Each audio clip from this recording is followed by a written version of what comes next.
It's 23 to 45 on October 19th, 1942.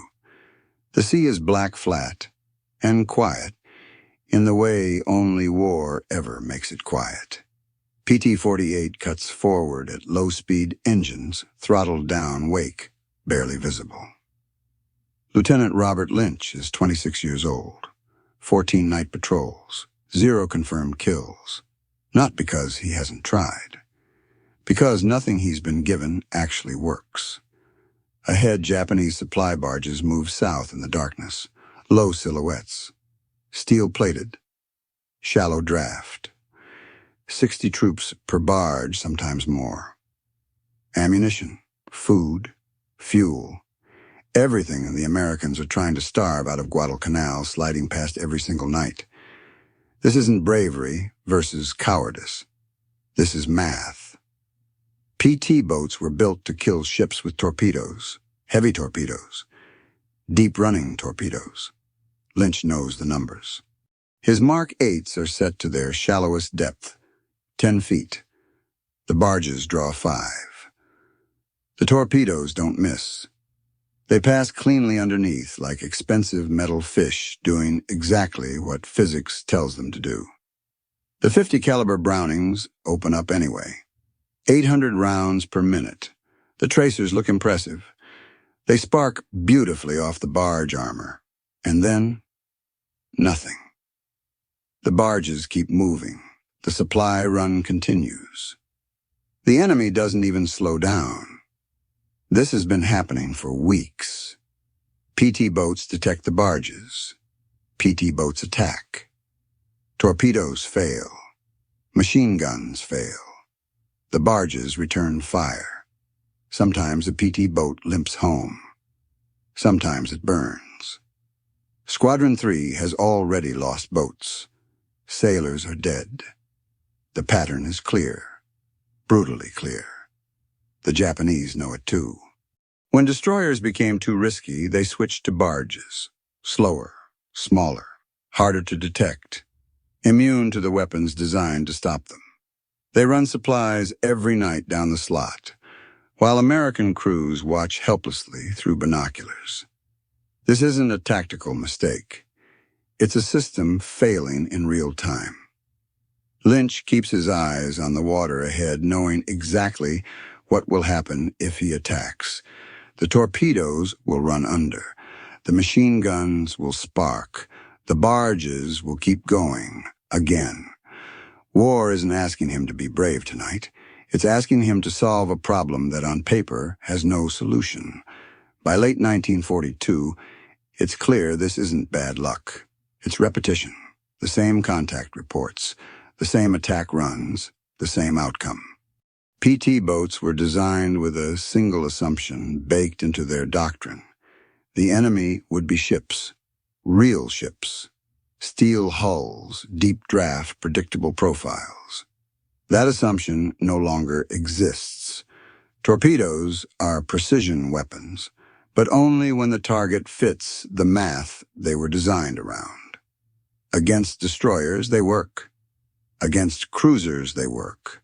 Against barges drawing barely 5 feet of water, they become expensive underwater spectators. The torpedo doesn't fail. It performs perfectly.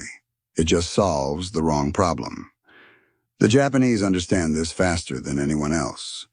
When American air attacks make destroyer runs too dangerous, they adapt. The Tokyo Express doesn't stop. It shrinks. It turns into dozens of low, slow barges, slipping through darkness, hugging coastlines, staying below radar clutter. Less elegant, far more effective. PT boat crews keep attacking because that's what doctrine tells them to do. They close, they fire, they miss. Then the barges answer back. Type 92 machine guns open up. Tracers rake the water. Sometimes a PT boat breaks the contact and limps home full of holes. Sometimes it doesn't come back at all. The losses add up quietly. One boat gone, then another. Sailors killed not because they hesitated, but because they followed the rules exactly as written. Commanders at Tulagi read the reports night after night. Same pattern, same language. No solution. This is what doctrinal failure looks like in real time. Not dramatic collapse. Just slow realization. The weapons are fine. The crews are capable. The math is unforgiving. The enemy changed the question. American doctrine is still answering the old one. And every night the barges keep moving south, proving that sometimes the most dangerous thing in war isn't the enemy's weapon, but your own assumptions. By October, the crews stop pretending doctrine will save them. They start improvising, quietly at first, carefully, then with less patience. If torpedoes won't hit barges, maybe guns will. Bigger guns. Someone gets the idea to bolt an Army 37mm anti-tank gun onto the bow. It's not elegant. It's single shot. Manual reload. One round in the chamber, then you open the breech, insert another shell, and hope the enemy waits politely. They don't. On paper, it sounds reasonable. One good hit could punch through barge armor. In practice, it's an invitation to get killed. The moment the gun fires, every Japanese machine gun on the water knows exactly where the PT boat is. The crew gets one shot. Then they're reloading while tracers rake the deck. 8 seconds, 10 seconds, an eternity. The math doesn't improve. A single barge can carry 60 troops. Some nights there are 20 barges moving together. One-shot weapons don't scale.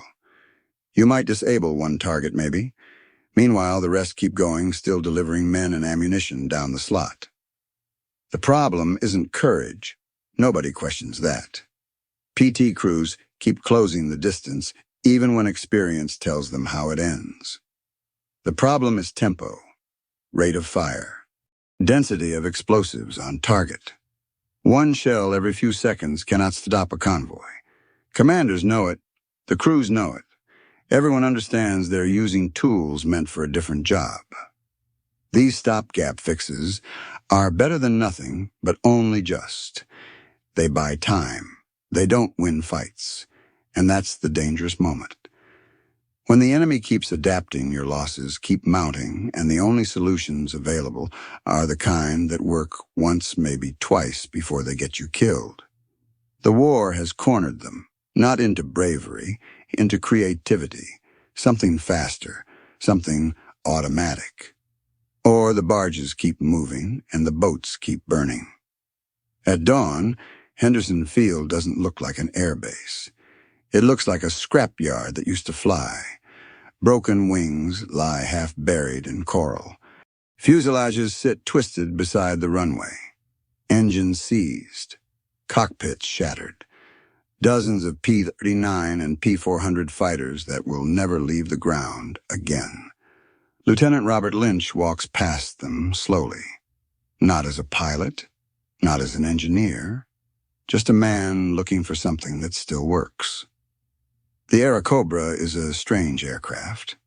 Its engine sits behind the pilot. The drive shaft runs under the cockpit. That odd layout leaves space in the nose for one very deliberate choice, a 37mm automatic cannon firing straight through the propeller hub. Not a machine gun, a cannon, built to tear apart aircraft and light armor in seconds. Most of the planes here are total losses. The wings are gone, the engines are ruined, the airframes are scrap, but the cannons are still there. Intact. Hydraulic recoil systems, feed mechanisms, barrels, everything that matters. Lynch stops beside one wreck with its nose buried in the coral. The cannon protrudes forward like a metal finger pointing at the sea. He doesn't touch it. He just does the math. 150 rounds per minute. Automatic fire. 30-round magazine. High explosive shells. Armor-piercing shells. Not one shot, then reload. Continuous fire. Real density. real tempo.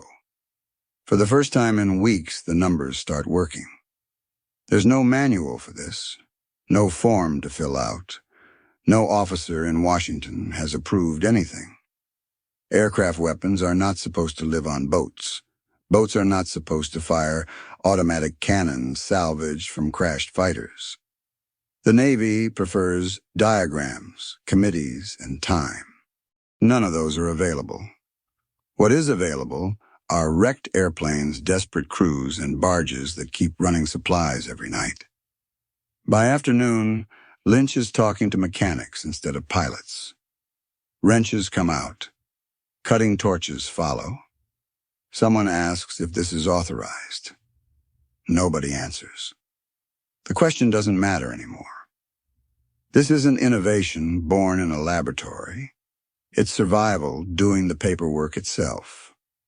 A weapon designed for the air is about to be dragged into a war at sea, not because it fits doctrine, but because it fits reality. For weeks, the problem had no solution. Standing in the wreckage at Henderson Field, surrounded by broken airplanes and ignored cannons, Lynch realizes the solution has been sitting there the entire time. Rusting, waiting, and the war isn't going to wait any longer.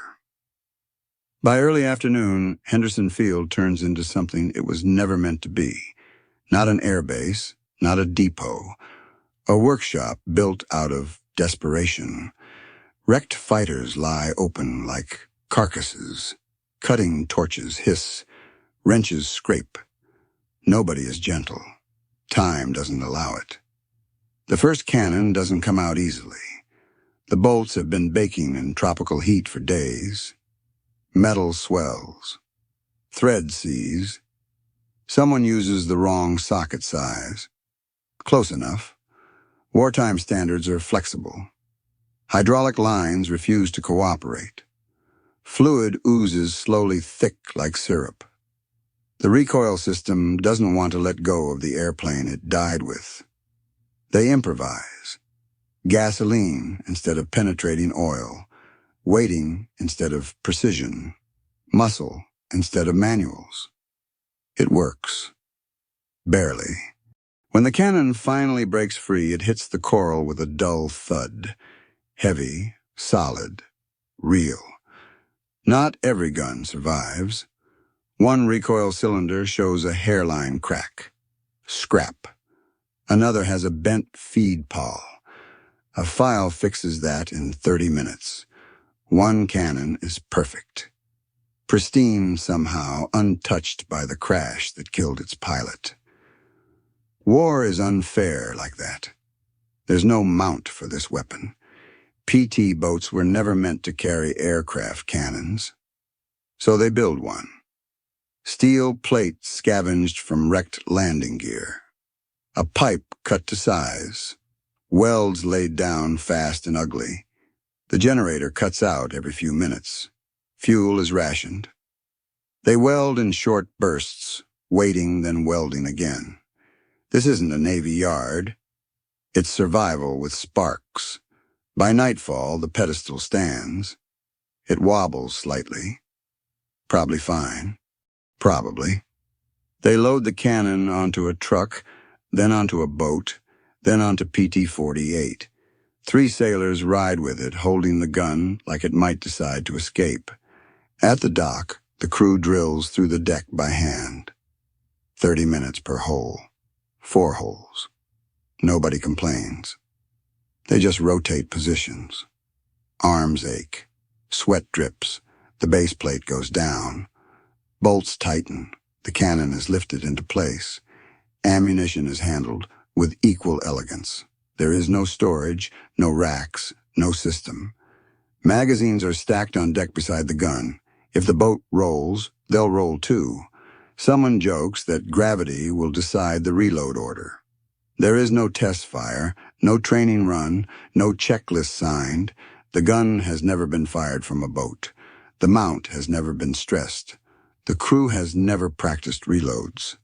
At 0200 hours, the cannon sits on the bow of PT-48, silent and unproven. 9 hours ago, it was part of a wrecked fighter. Tonight, it's about to decide whether improvisation was genius or suicide. The night is overcast, no moon. Visibility is poor, maybe 200 yards if your eyes are good and your nerves are steady. PT-48 runs on 2 engines, slow and quiet, wake kept small.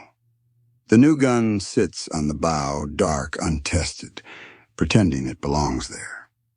Radar picks up contacts ahead. 4 of them, slow, 8 knots, barges. Lynch alters course.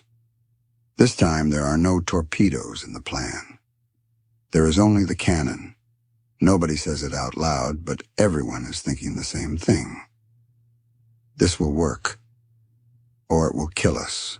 At 1,000 yards, the lead barge spots them. A Type 92 machine gun opens fire. Tracers tear across the water, bright and confident. The enemy fires first as usual. The difference tonight is that PT-48 doesn't turn away. 800 yards. The gunner charges the weapon. The mechanism clunks forward. It sounds solid. That helps. The safety comes off. The cannon is ready. The first shot turns night into daylight. The muzzle flash blinds everyone for a split second. The recoil slams backward. The deck flexes. The mount holds. No one breathes. Then the gun fires again, and again. High explosive rounds punch into the barge at the waterline. Steel plate gives way like wet cardboard. 1 round detonates inside. Fuel ignites. Flames burst upward. Men jump overboard. The barge keeps moving for a few seconds, burning, then slows and stops. The magazine empties in 12 seconds. Silence. The gunner rips it free. 8 seconds to reload. 8 seconds feels like a lifetime when machine gun rounds are snapping overhead. The new magazine locks in. The gun fires again. The second barge tries to turn away. Too late. The cannon walks its fire across the hull. 1 round finds ammunition. The explosion is violent. The barge doesn't burn. It disintegrates. Pieces scatter into the dark. The third barge returns fire. Bullets punch through the bow. 1 tears through the deck inches from the gunner. He doesn't stop. The gun jams for half a heartbeat. Then it cycles. The barge loses power and drifts, crippled, no longer a threat. PT-48 breaks contact. 3 magazines fired. 90 rounds. The cannon never fails. The mount doesn't tear free. The deck stays intact. 2 barges destroyed. 1 disabled. 0 American casualties. As the boat fades back into darkness, the answer is clear. The risk was real. The gamble was reckless. And for the first time in weeks, it worked. By morning, the radio traffic tells the story before any report is written. Word moves fast on a small base. PT-48 didn't just survive, it dominated. And that changes everything. Other boat commanders don't ask if it worked. They ask how fast they can get one. Requests stack up immediately. Everyone wants the cannon. Not because it's impressive, but because the numbers finally make sense. Barges destroyed. 0 losses. That combination gets attention very quickly. What follows isn't chaos. It's momentum. Salvage teams become routine. They learn which bolts to cut first, which hydraulic lines matter, how to spot a damaged recoil system before wasting time. What took hours the first night now takes less than 1. Improvisation turns into process. Logistics becomes the new enemy. The cannon works, but it eats ammunition. Magazines are heavy. Reloads are slow. Aviation ordnance crews work around the clock. hand-loading shells designed for air combat into magazines now meant for boats. 8 minutes per magazine if you rush. No one rushes safely for long. Training follows. Gunners learn the weapon by firing it in combat. Maintenance becomes a skill, not an afterthought. Saltwater attacks seals. Coral dust ruins feed mechanisms. Someone learns how to fix it, then teaches the next crew. Knowledge spreads faster than paperwork ever could. The results are measurable. Before the cannon, PT boats engage barges and mostly watch them escape. After the cannon, barges burn, sink, drift dead in the water. Patrol after patrol, the pattern repeats. This isn't luck. It's math finally on the right side. The Japanese notice immediately. Radio intercepts mention PT boats with heavy guns. Escort tactics change. Destroyers are assigned. The water gets more dangerous. The Americans adapt again. Paired attacks. One boat with the cannon, one providing cover. The learning curve steepens on both sides. This is how doctrine actually forms, not in classrooms, not in manuals. It forms when someone solves a real problem and survives long enough for others to copy it. By the time official approval catches up, the fleet has already moved on. The cannon stops being an experiment. It becomes the standard.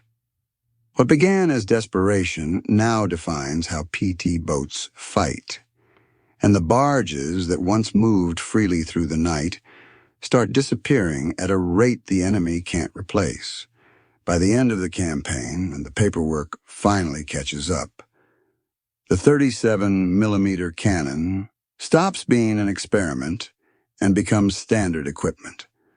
Not because it followed the rules, but because it rewrote them. Before the cannon, PT boats were hunters, armed with weapons that couldn't touch their prey.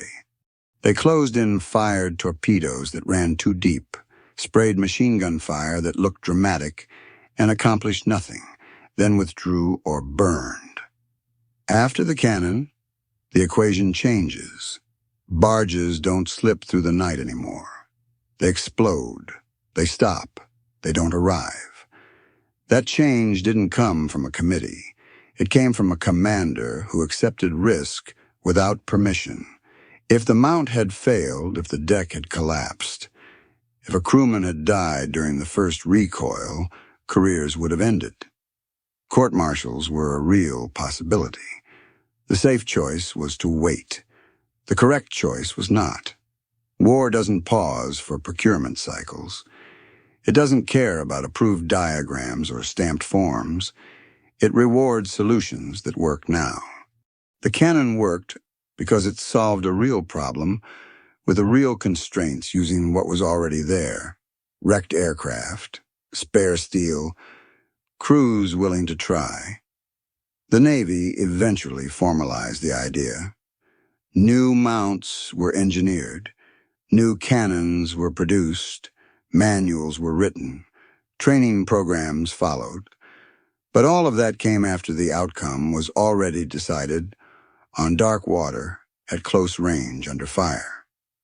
The difference between PT boats before and after the cannon is visible in the numbers, but it's felt more clearly in survival. Fewer losses, shorter engagements, control instead of reaction. The boats didn't become bigger or stronger. They became relevant. Innovation in war rarely looks elegant. It looks like rough welds, borrowed parts, and people doing math in their heads because there's no time to do it anywhere else. The lesson isn't that rules don't matter. It's that rules follow reality, not the other way around. The 37-millimeter cannon didn't win the war by itself, but it gave small boats a fighting chance when doctrine had failed them. And it stands as a reminder that sometimes the most important decision in combat is the one nobody wrote down.